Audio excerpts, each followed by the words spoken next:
More on Vice President Biden's visit to Japan. I spoke to Bonnie Glaser, a senior advisor for Asia and Freeman Chair in China Studies at the Center for Strategic and International Studies here in Washington, D.C. And I asked her what kind of impact she thinks Joe Biden's Tokyo visit will have on the territorial tensions in the region.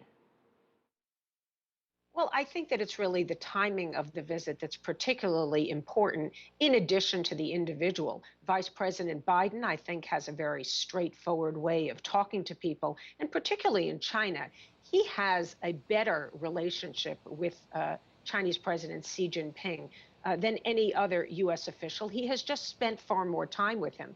But I think it's really the timing of this visit, where tensions are high because of China's recently announced air identification zone. And this is an issue that is going to be on the agenda in Tokyo, in Beijing, and in Seoul. And I think it really has brought to the fore some of the problems in the region that really go beyond the disputed territories. Well, you had mentioned Joe Biden's relationship with Xi Jinping. And, China and the U.S. are coming off the recent successful people-to-people exchange meetings here in the United States. And, the U.S. has also instructed American aircraft to observe this air zone in China. How difficult will it be, do you think, for Joe Biden to maneuver these meetings, especially starting off with Japan? Well, Joe Biden is, I think, very well equipped for this very, very difficult task. And it is difficult.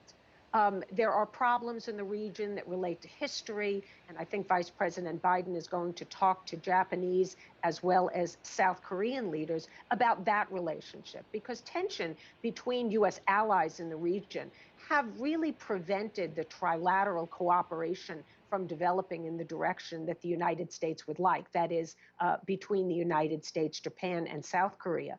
And so I think he's going to raise that, and that's a touchy, sensitive issue.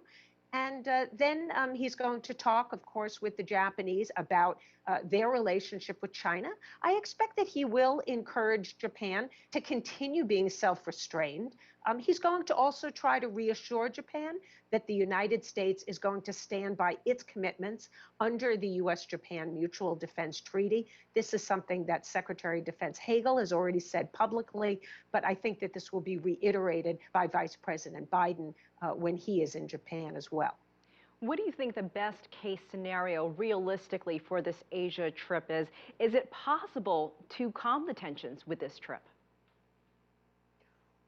Well, I doubt that any one trip is going to resolve all of the issues in the region. One can only hope that some specific headway can be made. For example, if Japan and China were to agree to start a conversation about conflict avoidance measures, setting up communication mechanisms that would enable both countries, and particularly militaries, to prevent an accident, that would be an important achievement. Another discussion, I think, is about the Trans-Pacific Partnership.